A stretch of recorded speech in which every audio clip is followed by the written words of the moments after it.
Ambition. Woohoo. Hi, everyone. Good day, everybody. I'm just laughing because it's unusual that I am the normal person in any situation, but on my ambition, I think I am. I think you are. I think you are. Normal is just like that, but it's long gone for me. Welcome Hi, back, everyone. everyone. Yeah, it's Alex. And Tiffany. Woohoo. Right, welcome back, guys. So today we have a wonderful guest for you. We have Ashley Blackington. Welcome, Ashley. Hello. Hello. Oh, I love that very kind of brief hello.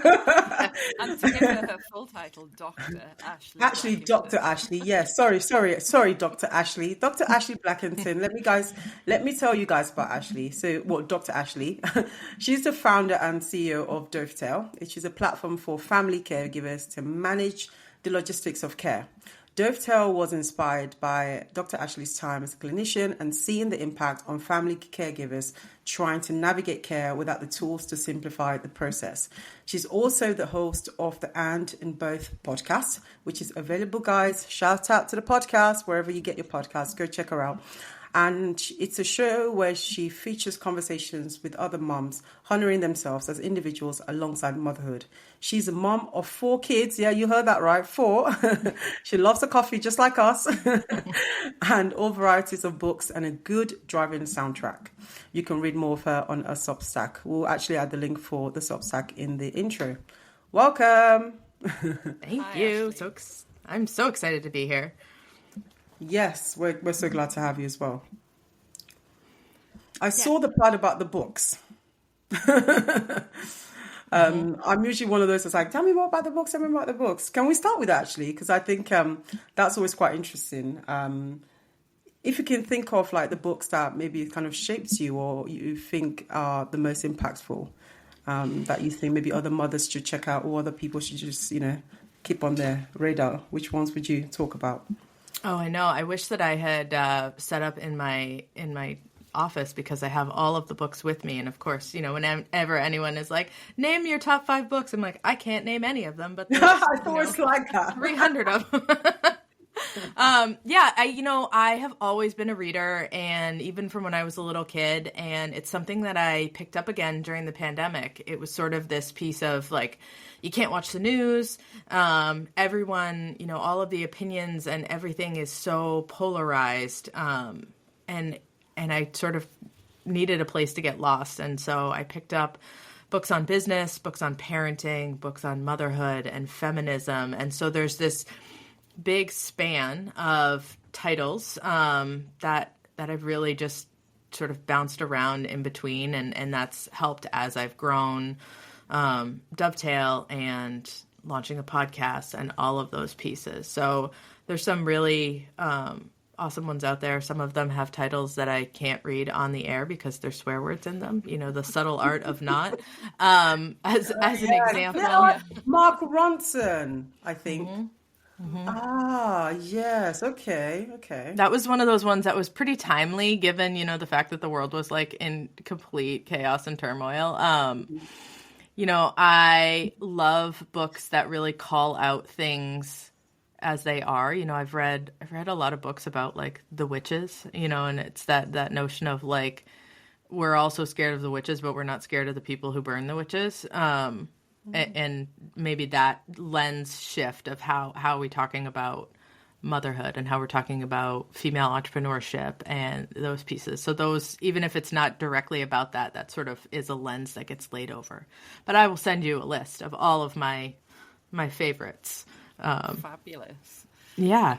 So it sounds like during the pandemic you were doing a lot of reading. You also had the 4 kids at home. Started Dovetail during the pandemic? Yes? So Dovetail originally started as a paper-based, because my kids were so young that they didn't have any technology.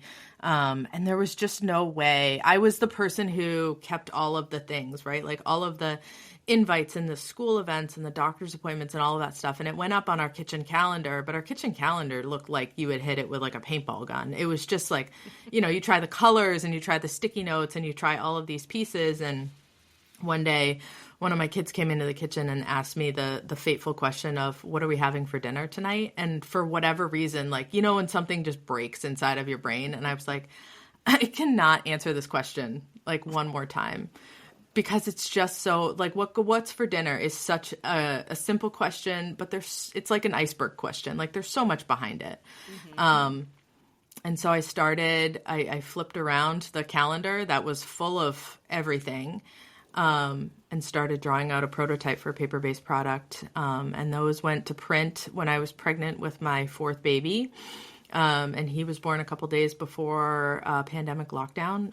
A couple weeks into the pandemic, everything came from the printer, and what I thought or had intended to be a in-store, you know, home management system. It was a 4-part system, turned into an online business. And then as things progressed and people started going back out into the world, it progressed to tech. And then really seeing that there's a lot of carryover between the logistics of parenting young children and the logistics of caregiving. And then having that experience of working in the hospital with people who are coming in and people who are discharging, it sort of everything kind of molded into this, you know, I think that there needs to be a caregiving logistics platform that simplifies so many things, and that people can use as a structure to layer their life onto, versus a lot of what's available on the market is just telling people what's important to them, saying, you know, here's your space for this and here's your space for that. And no two families look alike. So really about making the framework for people. And so this stops the mental load from all being on one person, but also manages the side of childcare and caring for older relatives as well. Because I think, you know, I was 38 when I had my son. My parents are in their, my dad's 70. So while I'm not in that space yet, I can see that it's probably on the horizon. And I think for our generation, that's so common, isn't it? Yeah, it's coming. 2 roles. Yeah, in the U.S., 10,000 people a day hit the age of 65 between now and 2030, and it has been, the wave has been coming at this pace for a long time, and so what I think we're running into on over here is that's happening, and there's nothing you can do to stop that, but also care for people who are aging is getting more expensive, and you know, there's not as many people who are going into these healthcare positions, so there's not as many people who are available to help. And so what will happen, and what has been happening, is the responsibility to fill in that gap falls on family members. And so when you talk about like waiting until later in life to have kids, you know, you're not 20 and your parents aren't 50 or whatever it is, you're running right into these logistics. And then the big piece of Dovetail is it is a democratized platform. There is no default person. There is no account manager. There is no person that oversees it all and assigns tasks, because that's what happens is we download a program or an app, and we say to the people around us, okay, I've downloaded this and this is how it's all going to work. But you're taking the paper and the email and the text message management, and you're just moving into a platform, but you're not actually getting all of that off of your shoulders. You're still managing in a different way. And so this really gives people the opportunity to say, here are the things that need to get done, and how the different members of this care team interact with it is their responsibility. So how then do you think that your your clinical background sort of influences your approach to building a tech solution? Yeah, I think one of the biggest pieces is this idea of like no two families function the same way. Okay. And so a lot of what gets put out has been, you know, a nuclear family design, and the nuclear family doesn't look the same house to house anymore. You know, you have chosen family, and you have, you know, DNA related family, and you have friends, and all of these pieces that come together. And I think that's an important thing to think about going forward, because we talk about all the ways in which we have evolved to have different relationships, but if you just keep layering everything into the same piece, like one of the things that I heard from people when this was really more focused on parents was, this is something that I could use, but I wouldn't even be able to find it because I'm not a parent. So I wouldn't be in the parent space looking for a parent software that I could translate to caregivers. And then, the clinician piece, the biggest is when people were discharging from the hospital. I worked in acute care and acute rehab. When people were discharging from the hospital, they weren't like getting notes and education and all of these pieces from me. They were getting pieces from me, physical therapist, physician, nurse, case management, all of these pieces. But those pieces were being handed to their children, their adult children who were coming to pick them up. So I saw for over 12 years exactly who gets saddled with all of this responsibility, because someone who's going home from the hospital who still needs care is not calling to arrange all of those parts and pieces. You need someone who runs a point person, and that point person often had a young kid or a teenager that was in there hanging out while they were picking up their family member. And I'm assuming as well that person was usually a woman. I know that there will be some male caregivers, but is there kind of a bit of a feminist angle to this as well? Like, from your sort of moment of clarity when you're like, I do not want to be asked about the food anymore. Was there kind of a feminist moment in this to try and find a way that maybe women don't have to carry this and have the impact on their careers as well? Yeah, I mean, 100%. It's not, I don't possess any skills in terms of home management or meal planning or anything like that my husband does not. And I have a partner who wants to do that stuff too, but we together constantly ran into, my daughter was, only a few years old, and she gets invited to a birthday party. Then you have the information around the birthday party, the present, the location, the time, if you have to bring anything, all of those pieces. So even if I write right now. And my son has 2 birthday parties this weekend. Mm-hmm. Yeah. So even if you write on the calendar, like your son's birthday party, there's still so many other pieces that go into that. Got it. And so then that's more conversation, right? That's conversation between you and your husband to say, hey, this is, this is what we need to do for a present. This is where we need to go. This is yada, yada, yada. This is not that. It is, here's all the information. It lives there.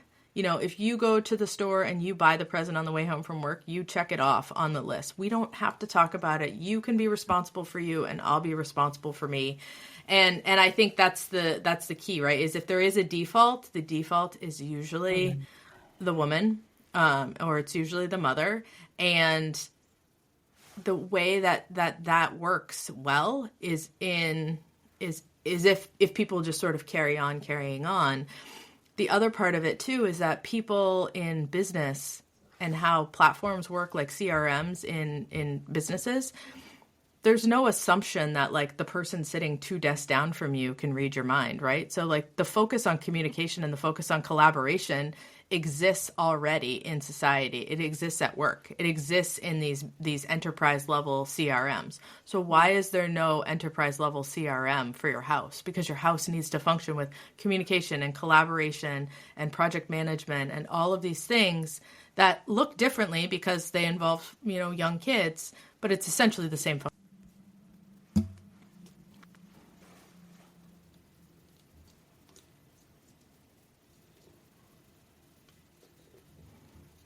Oh, so you froze towards the end there. Could you remember what you said at the end? We missed it. No problem. Oh, where did I leave off? Don't worry about it. I think. By the way, where are you based again in the world? I'm in New Hampshire. Exactly, guys. We're trying to do this from the northeast of England, New Hampshire of the US. It's a long ways away. One long cable going across. Spanning the distance. Yeah. I mean, it is this idea of like, we can do this and this is okay. And it's an approachable conversation to have when it comes to business. Why is it not an approachable conversation to have when it comes to family? And so if you want to do this and you want to have equity at home and you want to have collaboration, it's great to say this is important and we need to do this, but you actually have to have a tool in place to be able to say this is important to me and this is how we're going to do this. And that's the goal of Dovetail, is to be that tool for families. So an actual tool and not like a theory, really. Yeah. To actually put in something in place that manages it. Okay. I'd love to hear more about like your, I suppose your transition from healthcare to like tech entrepreneurship, because even though we might say you're in the same industry, are you really in the same industry though, in terms of like, you know, I don't know, your journey as a founder or as going into like, I don't know, have you dealt with investors and actually, you know, having that sort of entrepreneurship conversations, building the brand, building the business, building the product? I'd love to know how the you tech side of transition. that Yeah. as well, because that must have been a journey. Yeah. It's a journey. You know, and I think that too, like the experience of motherhood has been the best preparation. I will say this, like, until I'm blue in the face. The best training that I ever had in life was working in a restaurant. The second best training I ever had in life was motherhood. And it is just, you know, it's this idea of like you come home from the hospital with a 6, 7, 8 pound baby and you don't know, but someone let you leave, right? And they're like, good luck. You're like, well, what do I do now? Like, and they're like, I don't know, but keep it alive. Like, keep it alive and do your thing. Go home, and it's. I literally slept upside down in our bed the first night that we were home. We were in hospital for 10 days, and then Ted was quite a noisy sleeper, so we were like worried about him. I literally ended up sleeping upside down so my head could be next to his cot. From that fear of like, I don't know what I'm doing, but I need to keep this little thing alive. Yeah. Yeah. Oh my gosh. I know. It's such a journey. So like nothing is scarier than trying to keep another human being alive. Is really how I approach basically everything beyond having children, right? Like, so no, I don't have a tech background. But I also think that is helpful, because a lot of people initially, when I was looking at, you know, building this out and converting this over, a lot of people took a really like tech forward lens and put it on it. And I was like, you know, all of these pieces have to come together and think about working with it in a different way than what has been done, because it is easy to roll out another platform that looks similar, maybe has a couple of different features, but I wanted to have the core of it be different from the beginning. And so that having that experience and knowing, you know, from the clinician standpoint, from the mom standpoint, and running into business with that was what was really helpful for me, to not sort of get lost in the sea of like advisors, because everyone wants to give you advice, right? It's just like motherhood. Everyone wants to give you advice and tell you like what's the right thing to do. But you are the one who knows your business, and you are the one who knows your baby. And, you know, apart from like direct medical advice, I think it's really good to stick with what is guiding you to get to the place that you want to go. So yeah, you know, learning the tech has really been fascinating. Entrepreneurship. This is my second company. When I left clinical work, I had a brief stay in consulting. I worked with families that were trying to keep their loved ones at home. So either before an accident or a new diagnosis with a long-term illness, and people wanted to make changes to their house. There's no service here where someone can come in and do what I used to do in the hospital. You know, we used to do home visits with people and go through what their house looked like. But we didn't do that until the person had already fallen or the person had already had surgery or all of those pieces. So it was this idea of like, how can we run out ahead of this and prevent these falls? Because we're preventing people from going into the hospital and not being able to return. We're also giving people control over the decisions that get made. And that, you know, that again layers into Dovetail, because if you're in the hospital and someone shows up and they put a bunch of grab bars in your house and they make a bunch of changes, the home that you left before you were hurt or when you got hurt is not the home you return to. But if you are the person who is making the decisions about what that looks like, you're acting from a place of feeling empowered, and you're acting from a place of having agency over your choices. And a lot of times what happens with people as they age is there is a fear of loss of control. You know, it's, I might need help with my groceries because I can't get to the store, or the groceries are too hard to bring in the house, or whatever, one little thing. But people wait and they don't ask for help because they think as soon as they ask for help for that one little thing, that means that they lose all independence and autonomy. And so really going into that, like the care recipient can also be a part of Dovetail. So that person can direct, here's what I need help with. Here are the things that I'm having a hard time with. And if that person is creating their own care plan, that's the heart of OT, is like, what is important to you and how can I help you? And for people to have the control and the agency is fundamental. And you were saying as well that when we spoke last time, that kind of keeps them at home for longer because they get help in small ways, so their decline isn't as rapid. And to me, that's a very appealing way of thinking of things, with that mind to my parents being of an age where they may start to need that kind of help. During the pandemic, I think people are much more willing to receive help. Like, my mum has an autoimmune condition. They didn't want to go out to the shops and get their own groceries, so I was going and getting them for them, but they normally wouldn't want me to go to that trouble.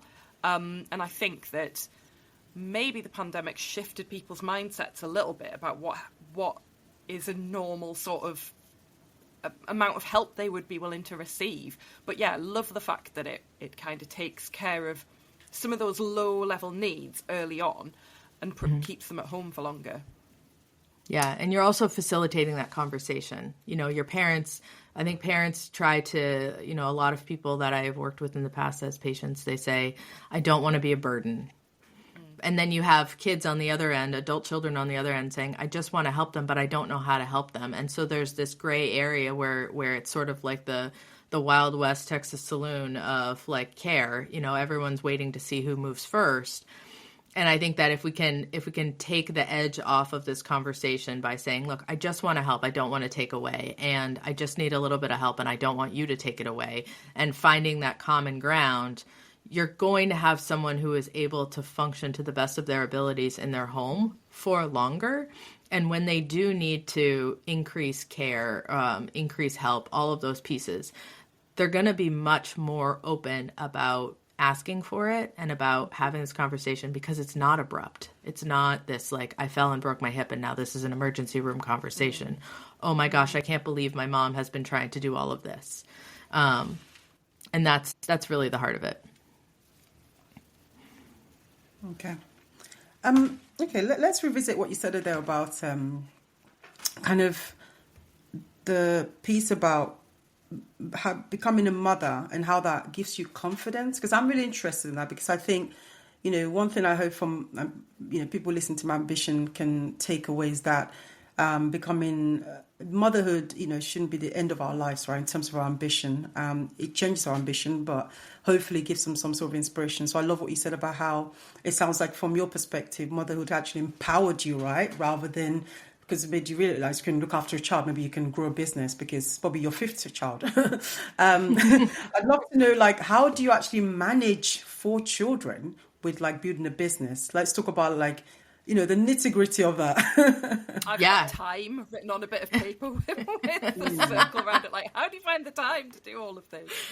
Yeah, I think to circle back to the question that you asked before this is about like investors and fundraising and all of that stuff. Dovetail is a completely bootstrapped company, and it has been a completely bootstrapped company throughout the transition to tech and up until I am going to open an institutional round in the beginning of 2025, gearing up for that. So that time's a little wonky here right now, but all the way up until then, bootstrapping was a way that I could control the pace of my workday. When you bring on investment and you bring on investors, they become part of your team, and you are beholden to, productivity and benchmarks and all of those pieces. And I think that's incredible, because it allows companies to grow, and it can change the trajectory of it.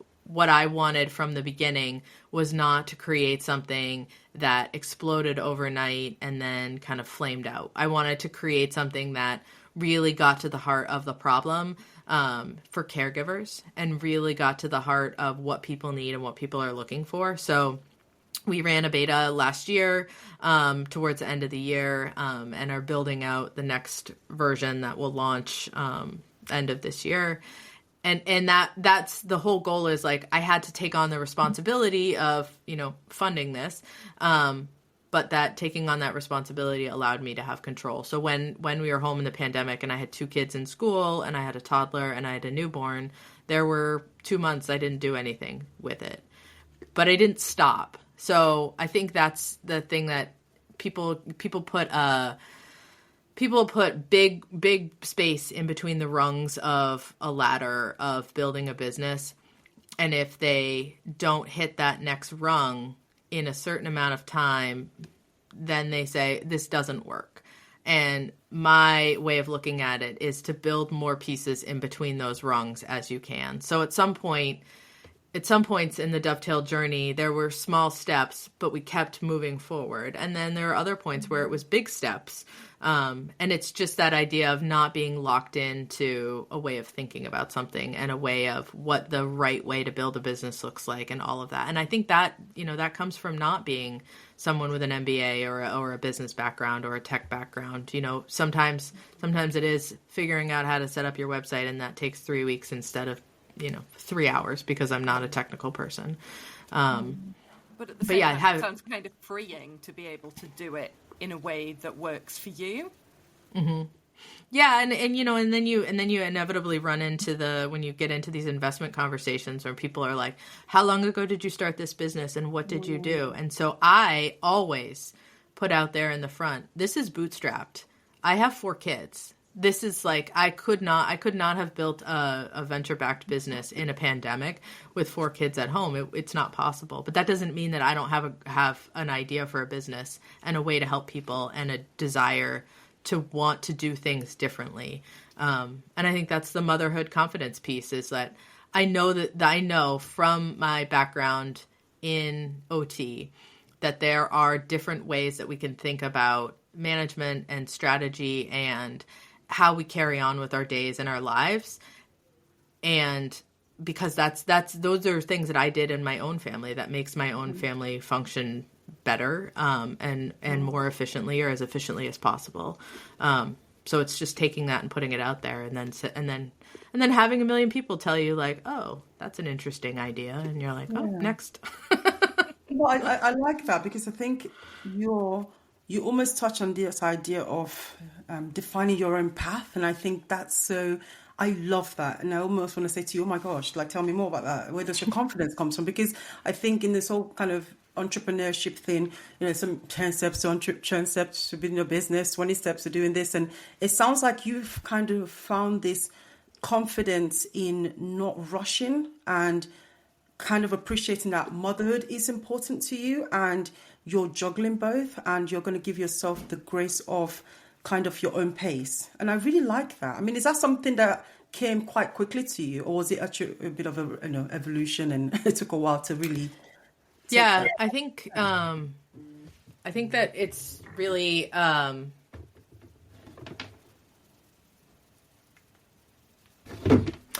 sorry, my phone rang. It's a business to run. Hopefully nothing to do with kids. nothing to do with business. I think, the confidence, it may come off as confidence, but it's just the reality of like, if I want to do this, I have to do this in a different way. And, I found that people really gravitate towards this idea of like someone else putting it out there and saying, okay, like I put a post out on LinkedIn. I was sitting outside with my kids and I was thinking about the fact that like I wanted to build a business. I read all these posts about people talking about maternity leave and, being laid off when they're pregnant as part of a restructuring and all of these pieces, and people being, here in the US, it's we're entering into a really interesting time in history. And all of these things that are top of mind. Like, I don't want that. Like, I want to build a business where I can hire moms who are, responsible for their own stuff. Like, I don't want to have an office building so that people feel like they have to come into the office to like show that they're there. Like, you're an adult. You do the things you need to do.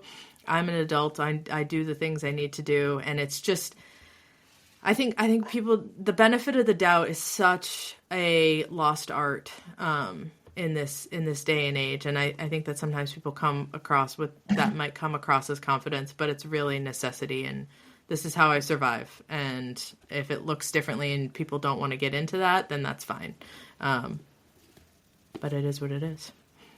I really like that. I think the more conversations that we have on here, and I'm sure that you get the same with your podcast as well, the more I see the kind of pitfalls of the workplace, the way it's designed, how difficult it is for mothers. And, I can completely understand where Tiffany's coming from as well with the admiration for you for making your own path, because I think that it's becoming clearer that a lot of women are doing that for those very reasons, that they're setting up businesses, they're becoming entrepreneurs because it allows them a freedom that the traditional workplace doesn't. And that if you want to be present for your children, sometimes it is really hard to work full time in a 9-to-5 office job. Yeah. Yeah. And you also have it's the stuff that we were talking about before we started recording. It's like, you have all these skills and you might not have learned these skills in a traditional way, but these skills are all the same, right? Like, we're talking about caregiving management, and there's no difference between logistics management.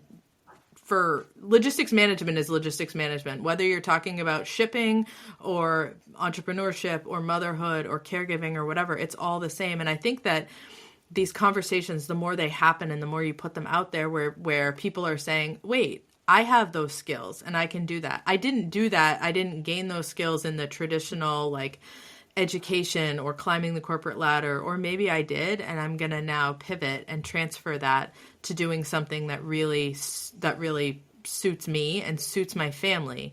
Because, this idea that we're all going to fix corporate life and we're all going to fix the 9-to-5 and then everything's going to magically change. I don't think that's going to happen. I think what's going to happen is it's going to come from a groundswell of people who are making different decisions, and having different career paths and having different views about what it means to have a family and what it means to be able to, make ends meet and all of those pieces. That's what's gonna create change. And it's gonna come from moms, because no one's coming to save us, and we've all figured that out. So we're out here saving ourselves.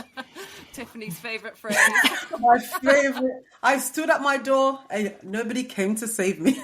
No, I waited. I think, that, I don't even know what film it is, but it's the, we're mad as hell and we're not going to take it anymore. I feel when I talk to people, that is the vibe that's coming back.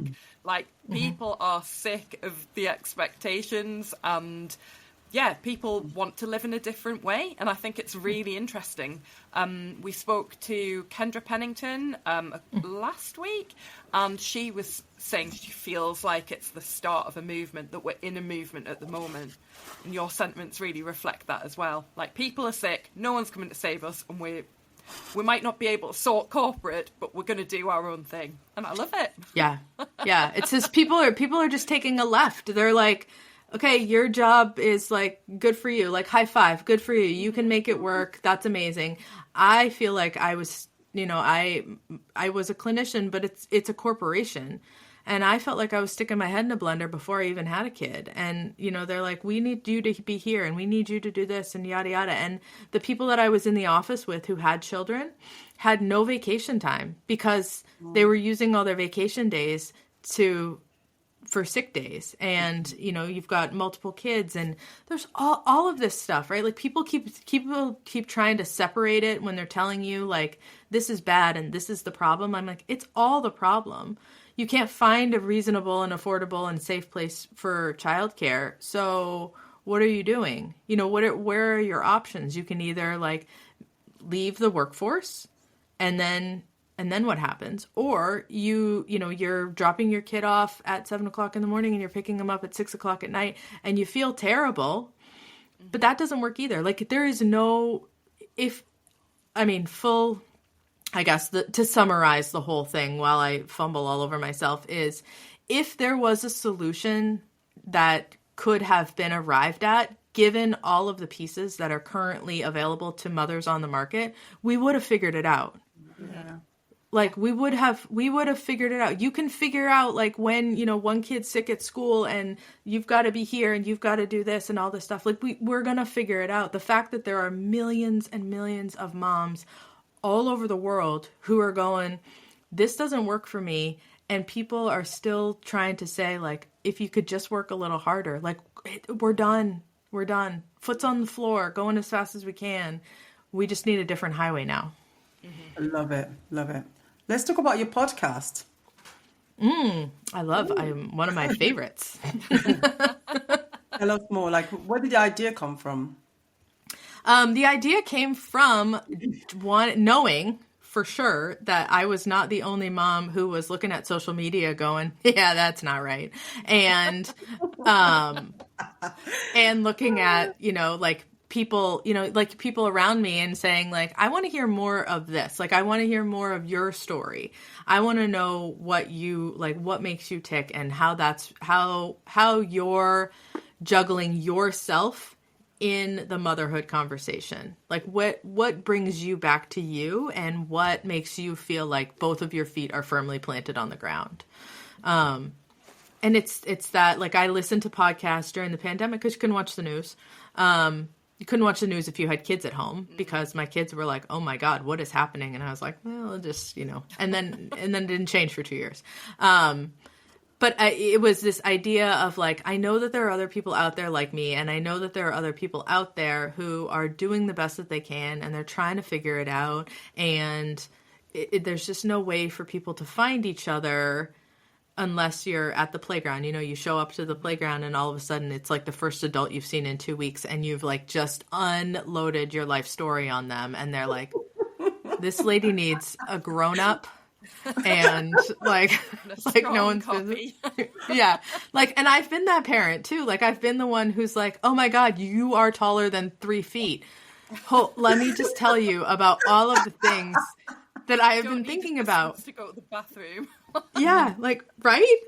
And so, I wanted there to be some place where a mom could like be doing something, throw some headphones in, and you hear someone else's story, and the sentiment is like, no matter what age and stage of motherhood, there is common themes. We're trying to do our best. We are trying to do a good job or like nail as many check boxes as we possibly can. And sometimes some of us don't. Like I had a woman on my podcast who was like, I don't like baby face.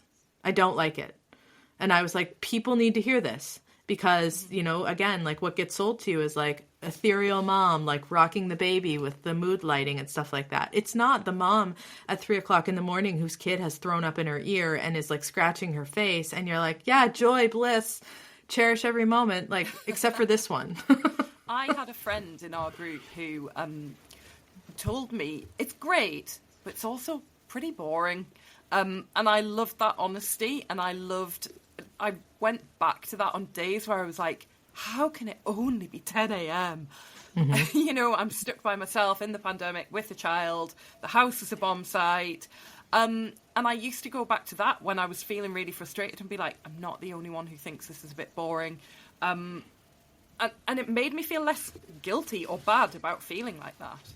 Yeah. I mean, we have to normalize so many parts of motherhood. And if the only thing that you get when you look at a social media feed or you talk to friends, because even sometimes there's this air of like, people don't talk about how much help they have to do things, right? Like people are hiring people to clean their house, but they're like not telling people about it. It's like, we got to talk about this. Like, it's not possible to clean the house and do this and do this and do this and, have a I don't know, like a $1 bajillion a year salary and all of these pieces. So people are just sort of like polishing up a lot of this stuff. And I was like, like I'm recording a podcast in my kid's bedroom because there's somebody hammering on the other side of the wall in my office. And I was like, well, here's how we go now. But we got to normalize that for other moms out there. Yeah, I really totally agree with that. I think that's the kind of thing that people actually really want to hear. They want to kind of, I guess, peek behind the curtain of what it's really like for other people because it's less isolating. Like, people don't talk to you about the fact that it can be a bit lonely, it can be a bit boring. I mean, it's obviously amazing. You wouldn't have had 4 kids if it wasn't amazing. But at the same time, we're not being told the realities, I think, because to me it feels like some sort of conspiracy of no one will have any if we tell them honest, really. Like 100%. 100%. I mean, I think I liken a lot of motherhood to like a Hollywood movie set, right? It's like you walk onto the set and you're like, wow, this is like a Wild West setup and I'm in the middle of LA. And then you get on the set, like you watch the movie and you're like, oh my gosh, this is beautiful. And then you get on the set and you look behind and you're like, oh, there's a bunch of 2x4s holding this thing together. Like, if that's not a better like indicator of what motherhood's right, like, it's like you go into the hospital and they say, what is your birth plan? Blah, blah, blah. And then you have the baby and they're like, all right, we're going to need you out of here in 24 hours. And like, here's a couple of Motrin, try out an ice pack and we'll see you like never. Talk about duct tape. Oh dear, it's bringing back too many memories. Yeah, we won't go into that. Yeah, Tiffany, you're looking a little bit traumatized there. Yeah. Anyway, yeah. All right. So, yeah. Yeah. I mean, so would you have any advice then for, let's say, there are any mothers out there who want to start a podcast? Can you think about maybe the things that made you kind of just get on with it? Because we know as well, like, there was a lot of, for us anyway, a lot of like planning and strategizing. I mean, yeah. Yeah, I think that it's, if anyone is out there that wants to start a podcast, my advice would be to do it. I sat on, And Both for 2 years. And I sat on it because I couldn't do it. So it's like, when people ask me all the time, like, how do you do all of it? And I'm like, I don't. All of the balls that I juggle, some are glass and some are rubber, and it's figuring out which ones are glass and, taking care of my kids in a pandemic and getting them in transition back to school and getting, having a kid, having some hours in the day that were, that I could most likely bank on being quiet in order to record and set up a schedule for that was what I needed. So like, I couldn't have done this 3 years ago. But when all of my kids went into some form of school, like my youngest started preschool and I had these hours, I was like, oh, now is the time to do it. I think that for anyone who wants to start a podcast, know that you're going to feel ridiculous. And that doesn't mean that you're doing it wrong. You just have to like push record, and get started with it. There's a lot of technology out there now that really simplifies it. You can buy microphones for not that much money and you can use platforms that are inexpensive. And you also don't need to put out like you don't need a podcast production team in order to do that. And I know, right? Don't expose us. I think that's what people want, right? Is like, if you're a mom who's like, I had this experience, or I think this is a common theme that I noticed for myself and I noticed among my friends, and I can't find a place to hear about it. I can't find anyone to talk to about it. Put it out there. Like, try it out. Put a post out on LinkedIn or Instagram and see what comes of that. And if you find that people gravitate, Instagram's hard because it is so crowded right now, content wise. But if you just put it out there, I think there's some crazy statistic, like most podcasts don't make it past 3 episodes. And like more than 50% of podcasts don't publish more than 1 episode a month. So you also don't, like, podcasting it can be a full-time job depending on how many episodes you want to release. But if you want to release a once a month podcast or every 2 weeks, like that, batch it all together. There's ways to do it to sort of simplify it, but my advice is to do it. If you feel like it's something that you want to do it. And what's the worst that can happen? No one listens and you just shut it down. Like, at least you got it out there. I always think my kids will listen. My kids are so funny. They say they're like, Mom, why are you on the radio? Like if I'll like turn it on, they're like, is that you? Oh, that's cute. It is. Where can other people who aren't your kids find you? Yes. My kids can always find me. I'm surprised that they haven't found me in the middle of this recording. Yeah, I feel like I might be about to be found quite soon. Okay. We understand. Wink, wink. Yeah. It used to be fingers under the door, and then my daughter got a cat, and now the cat paw is under the door, and I'm like, are you kidding me? Wow. So if you want to find me, I am at dovetaildesigns.co, not .com, .co. For any of the information, there is a wait list for the new version of the app that is coming out. If you want to hear the podcast, I'm at andbothpodcast.com. All of that info is there. I'm on LinkedIn, Ashley Blackington. Instagram, it is Dovetail app. I think that's it. There's some other ones, but I'll send you guys all the links. Thank you so much. I'm going to get on that wait list. I will as well. Yeah. Thank you so Awesome. much. Actually, it's been a pleasure talking to you today. Yeah. Thank you guys for having me. Thanks, guys. Bye. Bye-bye.